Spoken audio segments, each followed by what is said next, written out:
Hello guys. Ganito palang gumagawa na Ganito lang manual gumagawa na na pag-vulcanize. Manual na pagpupulkanize. Kailangan lang natin i-press ng maayos.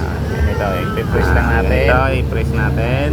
Ayan, press lang Pag natin. na-press na maayos, Tapos, saka na natin natin nakalapat yung kuhatin at balik ka rin. Tapos babalik na rin natin. Lagay muna natin ng tama para hindi tumunas ang rim.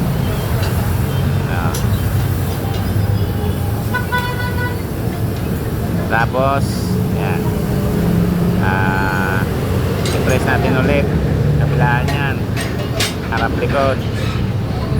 I-press natin para i-press ng maayos. Yan. Tapos, ayan, i-press. Pagkatapos i-press, ilapat natin ng maayos. Yan. Tapos, dito natin i-prepare to para sikwatin ang gulong. Kukuha natin ng panikwat. Ito na. Kailangan na natin itong basahin ng langis ng panikwat. At saka natin itong pitin na dahan-dahan. Ingatan lang natin para hindi masira ang rim. Dandahan lang natin ang sakit para hindi naman masira natin ang rim. Pwede naman na ingatan. Tapos kaya hindi na natin lumabas yung kabilang labing gulong. Tapos babalik ka rin natin, hanapin natin itong may puno ng pito. Doon natin ilalagay ang palikwat.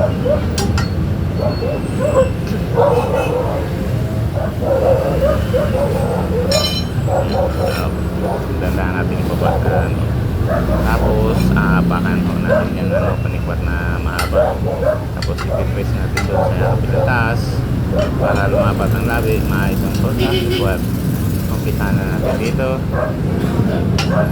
Dahanin lang natin para hindi masyadong magasgasan yung mags.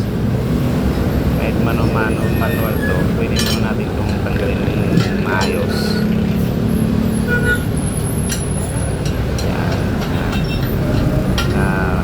Katapos yan, tarin na natin itong mags. Tayin na natin itong manok yung nakatutok. Kakayo rin natin ng tansan. Mano-mano lang tayo kayo rin lang yan hanggang malinis. Huwag nang titigilan hanggang hindi pa malilinis yan.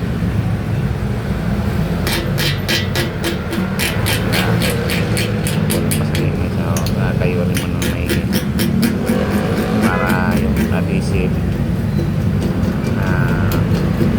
mapit at maayos. Kulang sa linis yan, hindi maayos ang kapit yan, kailangan talaga linisin. Hindi naman natin yan pupurpurin yan, lilinisin na yan okay, linis pa, kulang pa. Kaya na natin yung kayo rin para hanggang magpukulay itim na mismo talagang gulong, sa loob ng gulong, kasi medyo may mga langis pa rin yan.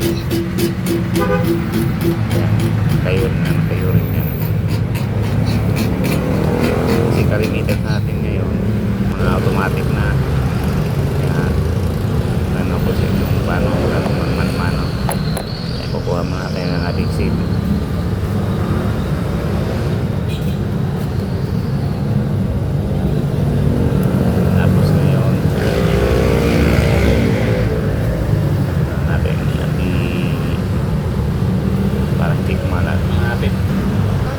Sinto mo sa pagpupunas yung doon sa may butas. Tapos German pads, lagyan natin ng German pads, lagyan natin. Tapos i-press lang natin yan, i-roller natin, daanan natin sa roller para siya ma-press na maayos, lumapat maayos ang itong German pads. Kailangan ganyan-ganyan na lang natin para lumapat na maayos.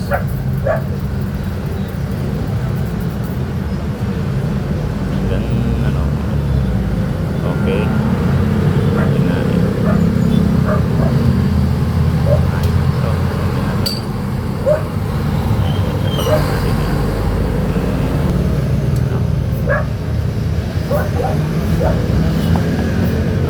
Tsaka natin ibaba.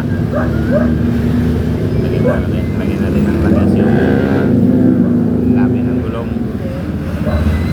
Ayan, nalagyan natin. Punasan natin buong labi ng gulong.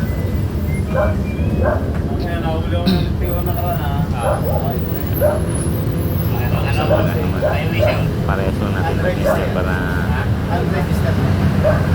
madaling ipasok natin sa rim.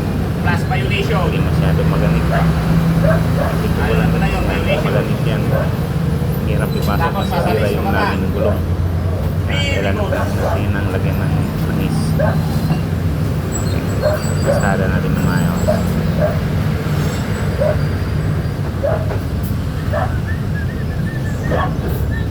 Kailangan itong pito ang unang isang pagana para hindi masisira dito. Dalahanin natin pagkakit para ulit maiingatan ng mags na hindi masyado masisira. Ayan.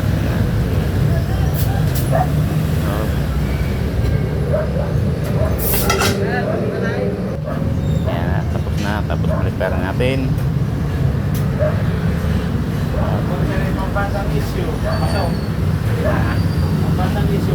Lalapat lang natin ang ayos yan. Unahin natin sa kabilang side. May pito pa rin.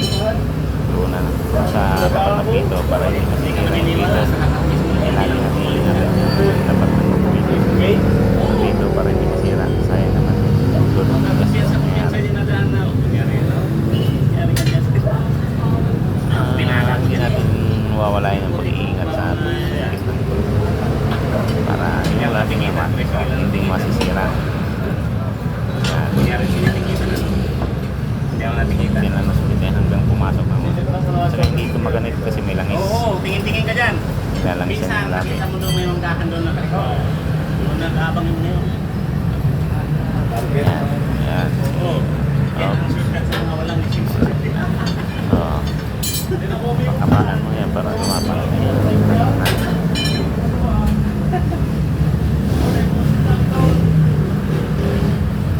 pulo po nga itong bike namin. Hindi ka talaga nakita. Ano?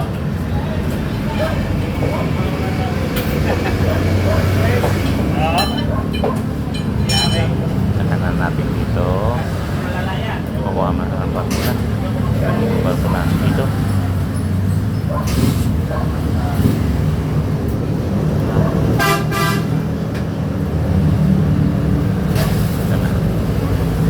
Lalagyan na natin yung bakula.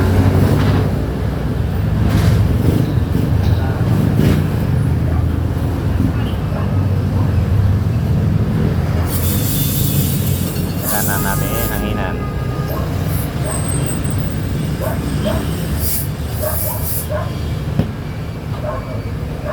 Okay.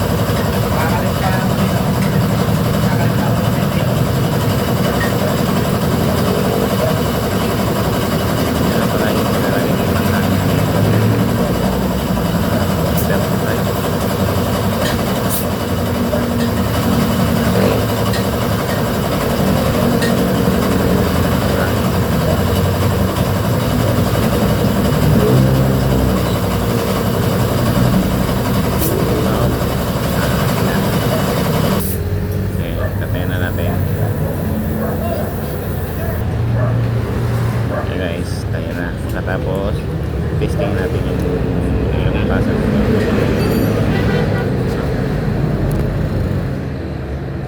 Ayan, hanggang doon lang guys. Sana wala na cake. subscribe and share para updated kayo sa aking mga videos.